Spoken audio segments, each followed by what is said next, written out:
Olá, boa tarde. Estamos começando mais um programa Tribuna na TV.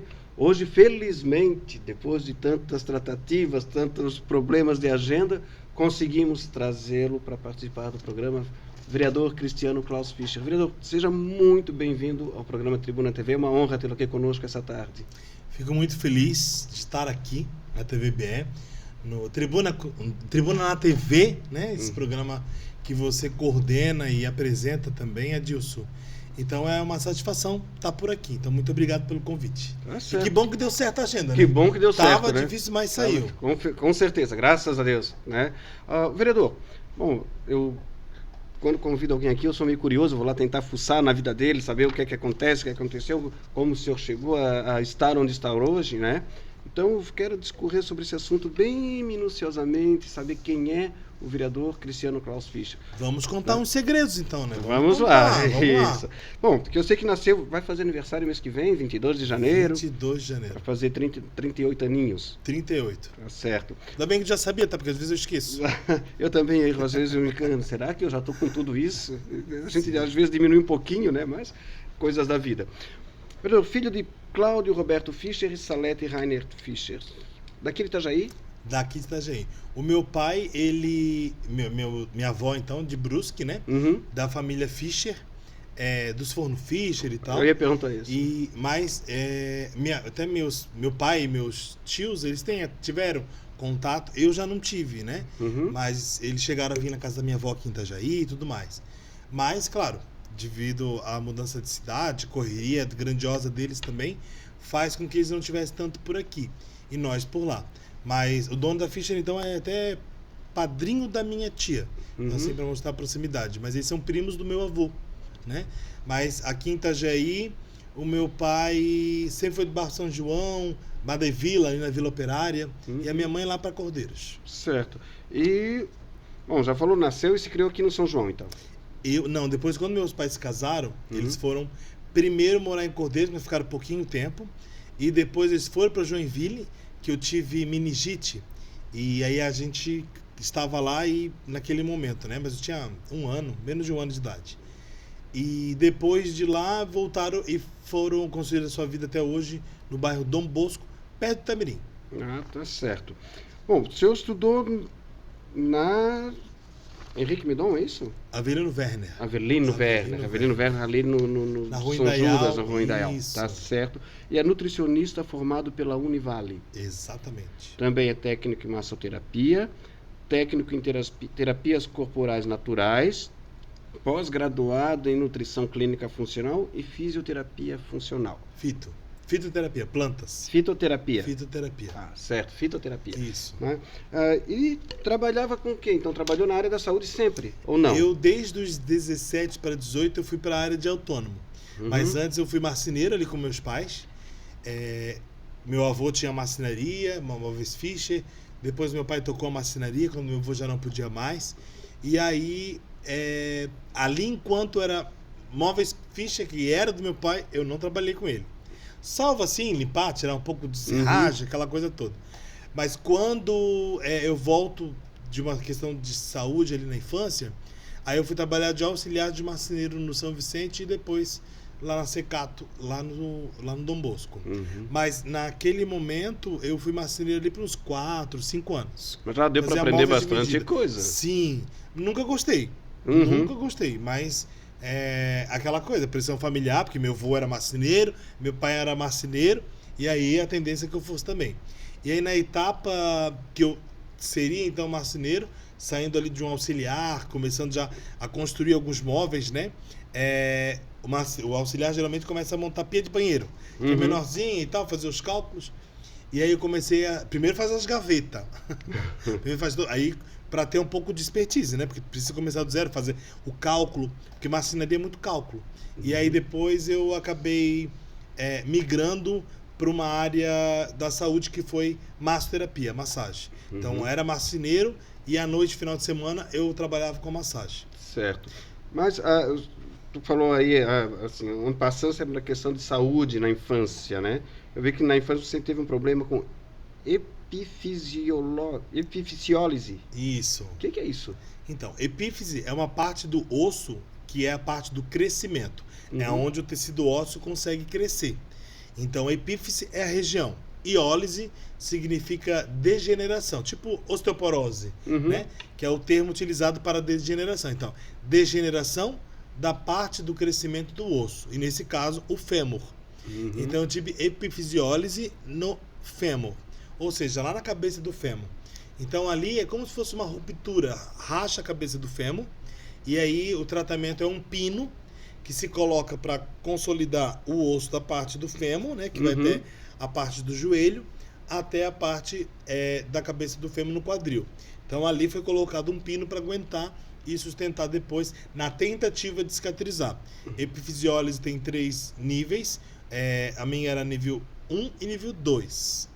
Que é nível 3, corre o risco de não conseguir mais, com cirurgia, reverter. E aí fica na cadeira de roda direto.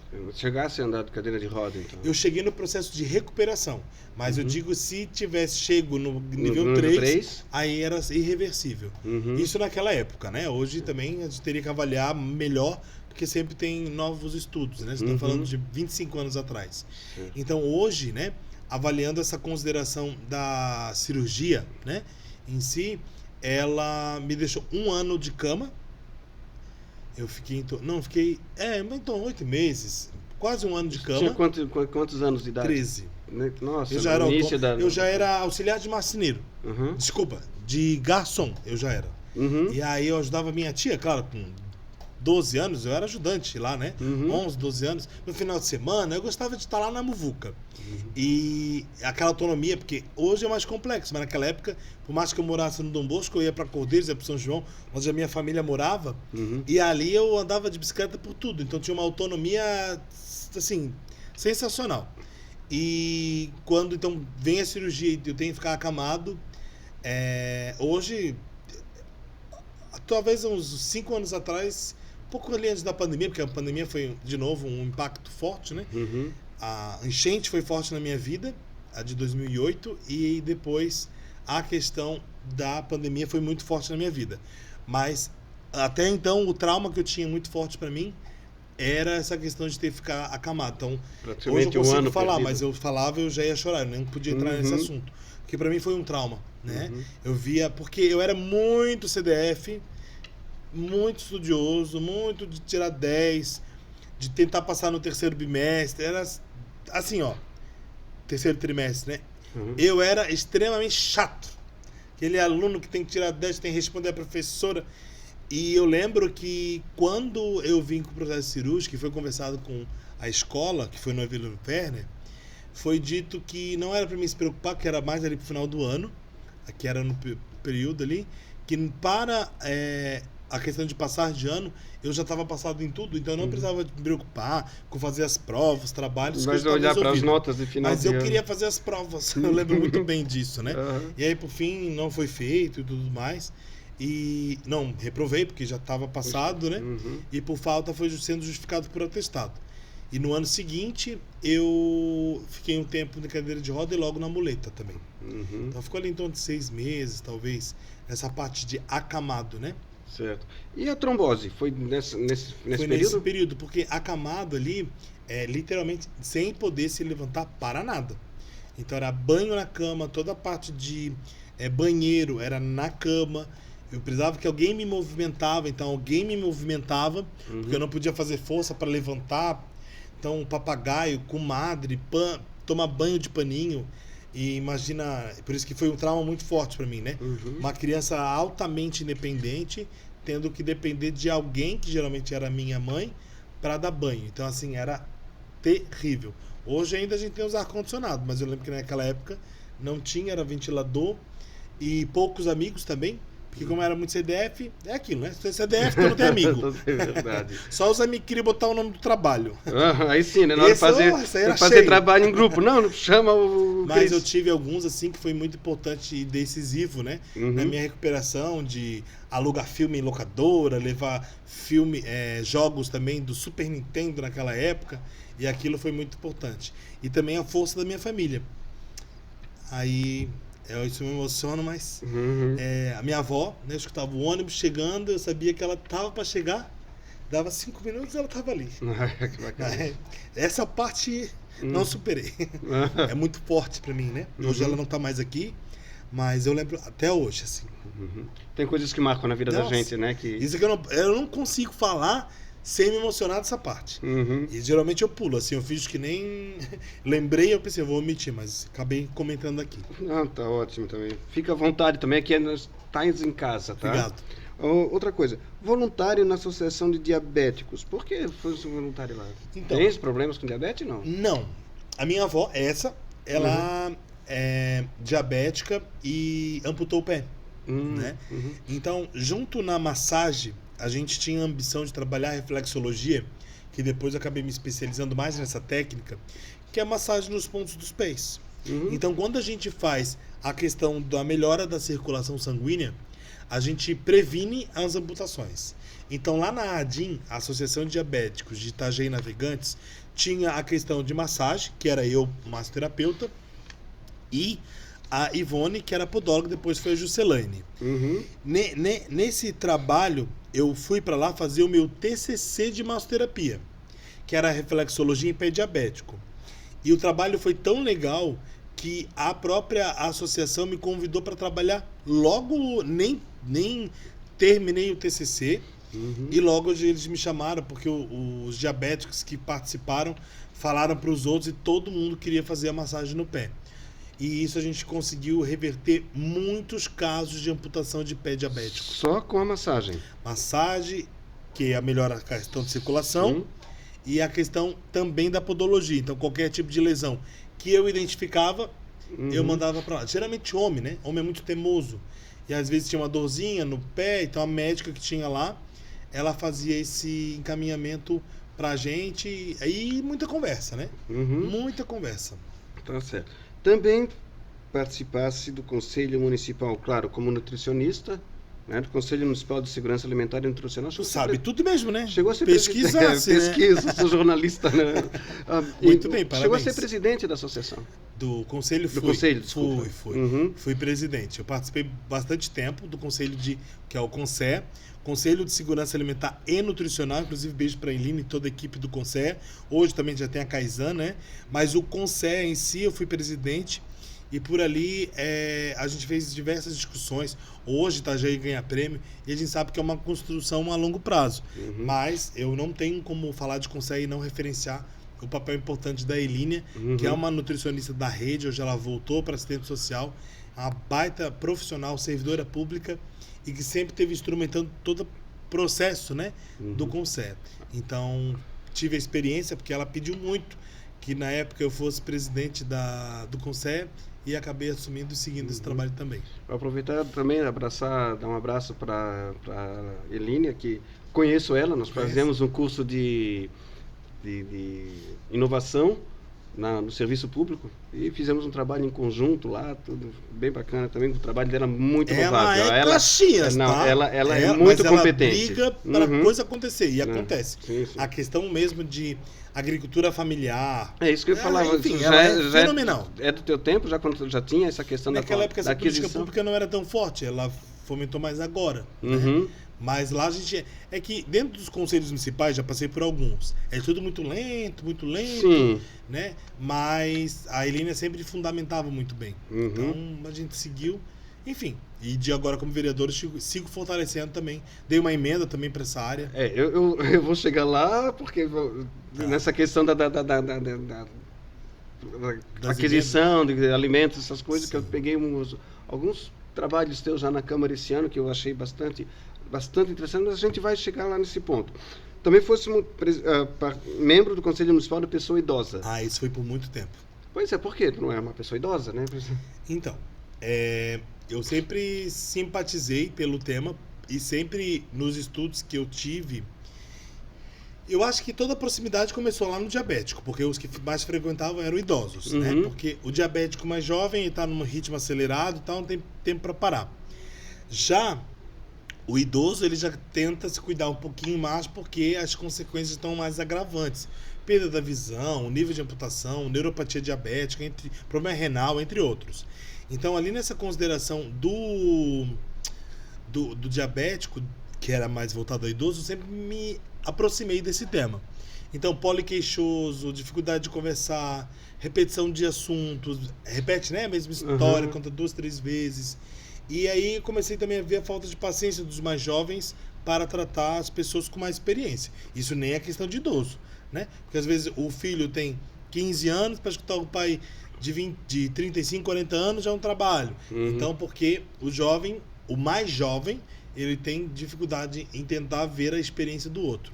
Se a gente escutasse tudo, a gente não tinha os problemas do mundo, né? Porque o mais idoso sempre ia poder dizer, a gente não cometia aquele erro, a gente corrigia.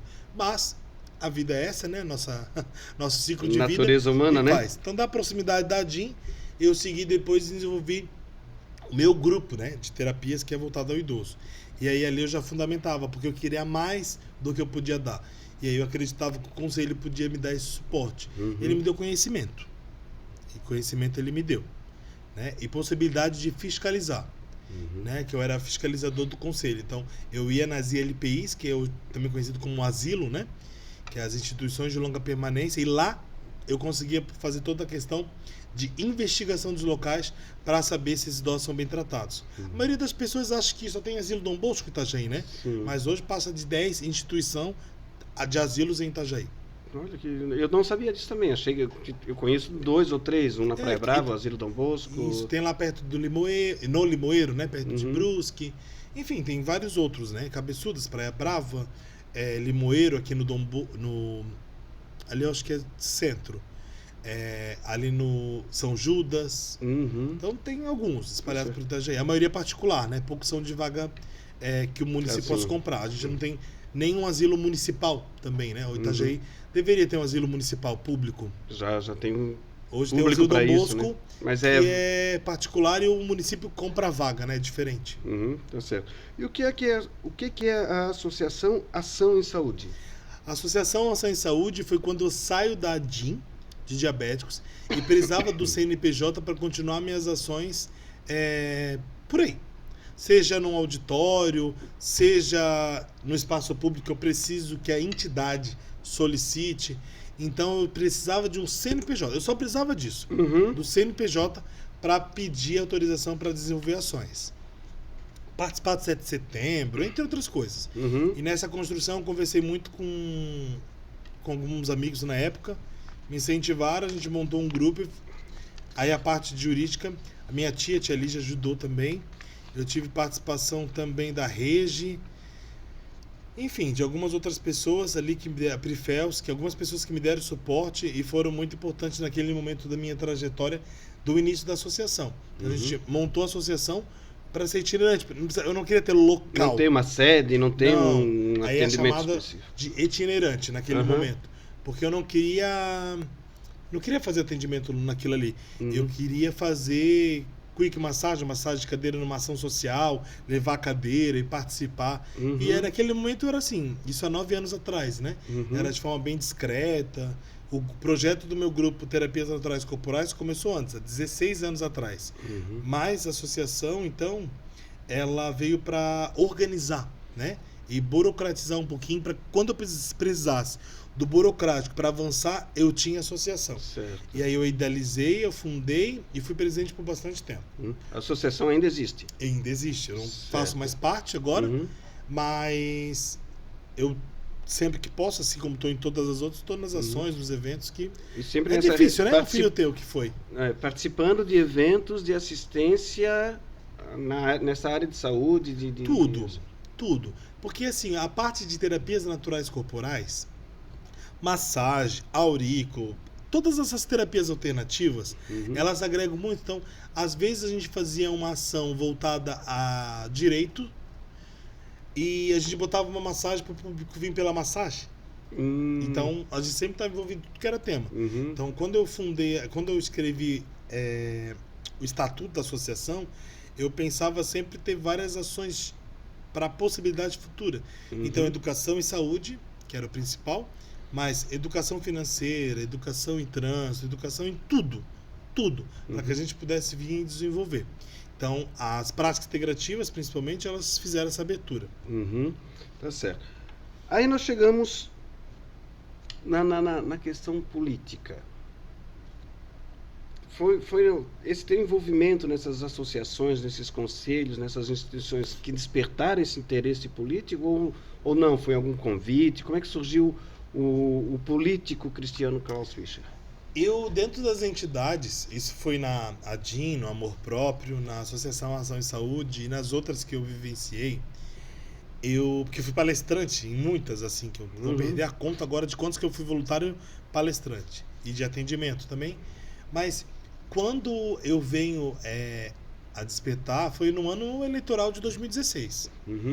Antes disso, eu achava que era importante os movimentos sociais que eu estava inserido, e essa visão do político para mim era terrível, né? Porque a gente que era voluntário, que não recebia nada para estar ali, a gente, às vezes, quando recebia um vereador, e aconteceu, dentro do conselho específico também, ou numa entidade, na entidade era só no dia de festa. Só. Para ver o dia a dia, para ver nada, né? E na outra questão era... Eu entendo a correria hoje, né? Que não é tão fácil vir 10, 15 vezes numa entidade no ano. É muito difícil. Hoje em dia a tecnologia nos favorece. Uma ligação, uma chamada de vídeo, então a gente consegue conversar. Mas dentro dessa perspectiva, além de não comparecimento do político, era que quando ia para uma reunião, ele não entendia absolutamente nada do que a gente queria dizer. E aí é muito triste, porque assim, a gente está lá discutindo um tema, ele colocou à disposição, e quando ele chegava, ele não sabia. Então eu pensei, poxa, das pautas que eu acredito, eles não entendem.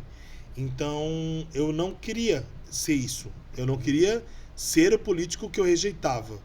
Então eu não queria fazer parte desse movimento. Eles que recebem um salário, é o meu pensamento na época, né? Eles recebem o salário. Eu que sou voluntário, sei mais que eles. Tá, pra mim tava virado, né? Então eram pessoas legais, assim, mas não resolvia o problema. E claro que hoje eu entendo que muita coisa não dá para se resolver. Não é tão assim, eu tenho um problema, eu resolvo ele. Existe uma trajetória até que isso aconteça. Depende de várias pessoas. Mas a gente não sentia que a coisa estava andando. E esse era o mais problemático. Então eu não queria fazer parte disso. Eu queria continuar nos movimentos sociais para fazer a diferença dentro... tocar e mexer. Mas dentro de política eu não queria. Então eu nunca fui de partido político. Tecnicamente eu nunca recebi convite também de estar num, né? E aí a minha vida seguiu até 2015, onde chegaram para mim e começaram a me dar uma questionada assim. E aí? Tu podia ser candidato, né? Hoje eu entendo. Eles convidam todo mundo para fechar a legenda, né? E não sei se foi no meu caso, e não estou querendo dizer que todos que foram candidatos foram nessa conjuntura. Mas o que eu digo de expertise para todos é: cuida para você não ser usado por uma legenda. Onde depois que eles te utilizam 100, 200, 300 votos, eles te descartam. Então tem que cuidar nesse bem bolado, né? Então, por mais que eu tenha sido candidato em 2016, 2020 e 2024, eu nunca fiz parte da estrutura que chama os candidatos, né? Eu sempre fui o candidato. Então eu nunca usei pessoas para poder chamar para um partido, e sabendo que eu não investiria nelas, né? E investir, não estou falando só de dinheiro. Não. Estou falando de acesso, de poder orientar. Às vezes uma boa orientação vale mais do que dinheiro. Né? Porque, eu vi que tu fez tal coisa, não faça assim, faça dessa forma. Então isso também é muito importante. Então ali em 2015 eu tive o convite, não fui para frente, participei de uma confraternização ainda, era do Solidariedade na época. E aí em 2016, em março de 2016, um mês antes de fechar, eu resolvi ser candidato. Agora eu vou ser candidato. Aí eu fui. Tá certo. Nós vamos para um intervalo daqui a pouco, mas antes eu quero fazer uma pergunta para ti. Em 2016 foi candidato, fez 628 votos, certo? Não te desanimou, não te abalou, porque em 2020 tu foi de novo candidato e fez 863 votos. Chegou a segundo suplente, foi um crescimento, tá? Mas de repente em 2024, 1.731 votos que te elegeram, ou seja, mais do que praticamente o dobro do que tu fez em 4 anos anteriores. Como é que tu conseguiu agregar nesse período de 4 anos toda essa força política? Eu vou te falar, a gente vai conversar depois, né? Mas eu vou te falar que Depois eu te conto. Tá bom, então. Já fica essa pergunta para a gente voltar no segundo bloco, tá? Nós vamos fazer um breve intervalozinho, só para tomar uma água, dar uma relaxada na garganta, na voz, tá joia? E voltamos no segundo. Você também aproveita, toma uma água e volta correndo, que nós temos assuntos bastante legais para tratar aqui, principalmente na parte da atuação do Cris como vereador, certo? Nós voltamos em seguida. Até já.